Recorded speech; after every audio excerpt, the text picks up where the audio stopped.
اعوذ باللہ من الشیطان الرجیم بسم اللہ الرحمن الرحیم۔ یا ایہا الذین آمنو، اے ایمان والو،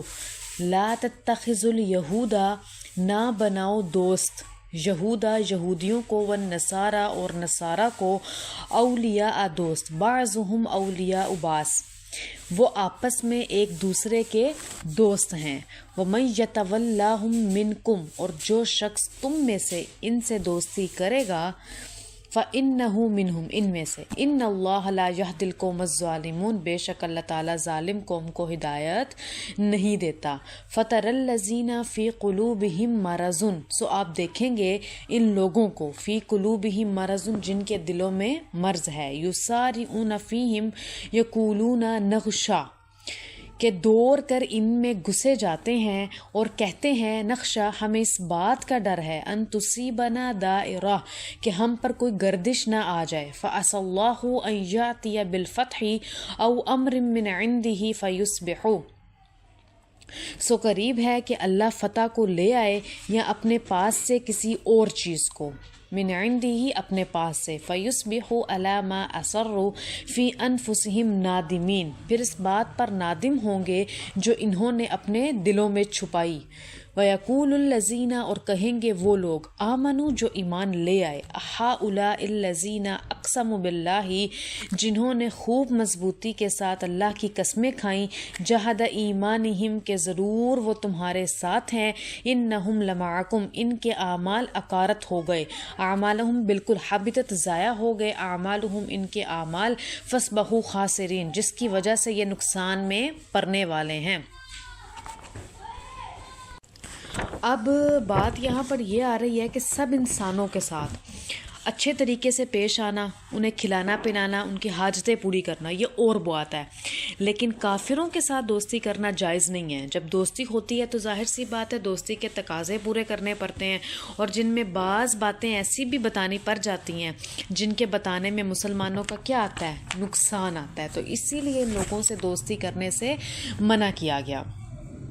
جو سچے اور پکے مسلمان ہوتے ہیں وہ کافروں سے دوستی کرتے ہی نہیں ہیں، اور جن کے دلوں میں ایمان نہیں ہے، صرف زبانی طور پر وہ اسلام کا دعویٰ کرتے ہیں اور دل سے کافر ہیں، تو وہ لوگ کافروں سے دوستی کرتے ہیں۔ یہ لوگ اسلام کے نام لیوا بھی بنتے ہیں اور اندر سے مسلمان نہیں ہوتے، تو اسی لیے وہ کافروں سے دوستی چھوڑنے کو بھی تیار نہیں ہوتے۔ انہیں یہ خوف بھی کھا جاتا ہے کہ ممکن ہے مسلمان کو غلبہ نہ ہو، اگر مسلمانوں کو غلبہ ہو گیا تو ان کو جو کافروں سے فوائد ہیں وہ سب ختم ہو جائیں گے، اگر قحط پڑ گیا یا کسی قسم کی کوئی تکلیف پہنچ گئی یا کوئی گردش آ گئی تو کافروں سے کوئی بھی مدد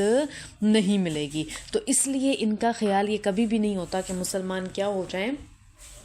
جیتے ہیں۔ تو آج کل میں بھی ایسے لوگ پائے جاتے ہیں جو مسلمانوں سے مل کر رہتے ہیں اور کافروں سے بھی تعلق رکھتے ہیں اور کافروں کے لیے جاسوسی بھی کرتے ہیں اور مسلمانوں کے اندر والے حالات بتاتے ہیں، خفیہ باتیں بتاتے ہیں دشمنان اسلام کو جا کر، تو یہ دنیا دار ہوتے ہیں، یہ خالص نہیں ہوتے، اس لیے نہ انہیں اپنی آخرت کی پرواہ ہوتی ہے اور نہ ان لوگوں کو مسلمان بھائیوں کی فکر ہوتی ہے، صرف اپنی دنیا بناتے ہیں اور اپنے دلوں میں کہتے ہیں کہ ہمیں مسلمان کیا نفع پہنچائیں گے، استغفر اللہ۔ تو اللہ تعالیٰ نے یہود اور نصارہ کو دوست بنانے سے منع کیا، اور آپس میں وہ ایک دوسرے کے دوست ہیں یہ تو بتایا، تو کیا کہا کہ جو شخص ان سے دوستی کرے گا وہ انہی میں سے ہو جائے گا، تو اسی لیے ان سے دوستی کرنے کو منع کیا۔ تو منافقوں نے جو ہے وہ نبوت کے بارے میں یوں کہا کہ اگر ہم یہودیوں سے تعلق نہ رکھیں اور ان سے دوستی ختم کر دیں تو ہمیں ڈر ہے کہ برے وقت آنے پر جو ہے وہ ہمارا کون کام آئے گا، تو کیا کہا، فَعَسَى اللَّهُ أَن يَأْتِيَ بِالْفَتْحِ، سو قریب ہے کہ اللہ فتح کی صورت پیدا فرما دے، ٹھیک ہے، تو اللہ تعالیٰ نے ساتھ ساتھ یہ باتیں بھی کیا کی، بتا دیں۔ یعنی جب منافقین کا نفاق کھل کر سامنے آئے گا تو اہل ایمان تعجب سے کہیں گے، کیا یہ وہی لوگ ہیں جو بڑی مضبوطی کے ساتھ اللہ کی قسمیں کھا کر کہا کرتے تھے کہ ہم تمہارے ساتھ ہیں، ان کا باطن تو کچھ اور ہی نکلا۔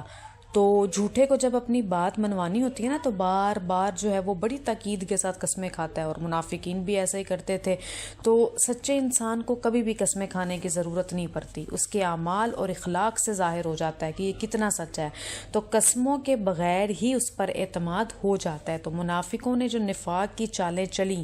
اور جو ہے دکھانے کو بظاہر نیک عمال کیے، وہ ان کے سب غارت ہو گئے، ان کے نیک عمالوں نے انہیں کوئی فائدہ نہ دیا اور وہ نقصان میں پڑ گئے۔ یا ایھا الذین آمنوا، اے ایمان والو، من یرتد منکم عن دینہ فسوف یأتی اللہ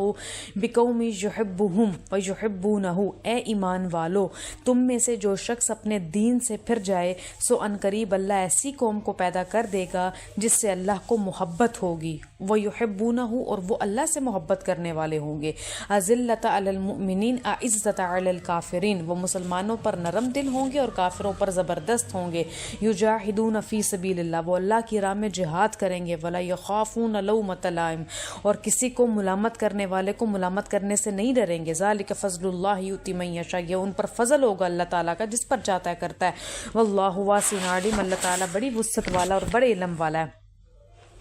انما ولیکم اللہ ورسولہ، تمہارا ولی بس اللہ ہے، ورسولہ، اور اس کا رسول ہے۔ والذین آمنوا، اور وہ لوگ، آمنوا الذین، وہ لوگ جو ایمان لے آئے، یقیمون الصلاۃ، نماز قائم کرتے ہیں،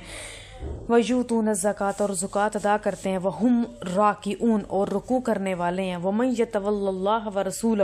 اور جو کوئی شخص دوست رکھے اللہ کو، ورسولہ، اور اس کے رسول کو، والذین، اور ان لوگوں کو، آمنوا، جو ایمان لائے، فإن حزب اللہ هم الغالبون، سو ان میں کوئی شک نہیں کہ جو اللہ کا جو گروہ ہے، ہم الغالبون، وہی غالب ہوتا ہے ہمیشہ۔ تو مسلمان اگر دین سے پھر جائیں تو اللہ دوسری قوم کو مسلمان بنا دے گا، اللہ کو کسی چیز کی کوئی کمی نہیں ہے۔ یہ لوگ اہل ایمان سے نرمی اور مہربانی کے ساتھ کیا کریں، پیش آئیں، اور کافروں کے مقابلے میں قوت سے پیش آئیں گے۔ اللہ ایسے لوگوں کو پیدا کرے گا، اور جو ایمان قبول کریں گے، ایمان کے تقاضوں کو پورا کریں گے، یہ لوگ اللہ کے محبوب ہوں گے اور اللہ سے محبت کرنے والے ہوں گے۔ تو ساتھ ہی کیا کہا، یہ سب اللہ کا فضل ہے، جس کو چاہے عطا کرے۔ اس میں ہر دور کے مسلمانوں کے لیے تنبیہ ہے، ڈر ہے کہ ایمان اور ایمان کے تقاضوں پر چلیں اور اللہ کی راہ میں قربانیاں دینے کو اپنا ذاتی کمال نہ سمجھے اور مغرور نہ ہو۔ یہ اللہ کا فضل ہے، اللہ کا انعام ہے، وہ جسے چاہتا ہے ایمان اور اعمال صالحہ کی دولت سے نواز دیتا ہے۔ اہل ایمان کی صفت خاصہ کیا ہے کہ وہ اللہ سے محبت کریں گے۔ در حقیقت یہی مومن بندوں کی صفت ہے کہ وہ لوگ جو ہے وہ اللہ پر ایمان لاتے ہیں اور اللہ کی محبت میں اتنے سخت ہیں کہ جب اللہ سے محبت ہو گئی، بندہ صالح بندہ بن گیا، اور جو اللہ اور اس کے رسول سے محبت ہوگی، اس کی اتباع کو مان لیا، پھر اسے اللہ کی کتاب سے بھی محبت ہوگی، ہر اس بندے سے محبت ہوگی جو اللہ سے محبت کرنے والا ہے۔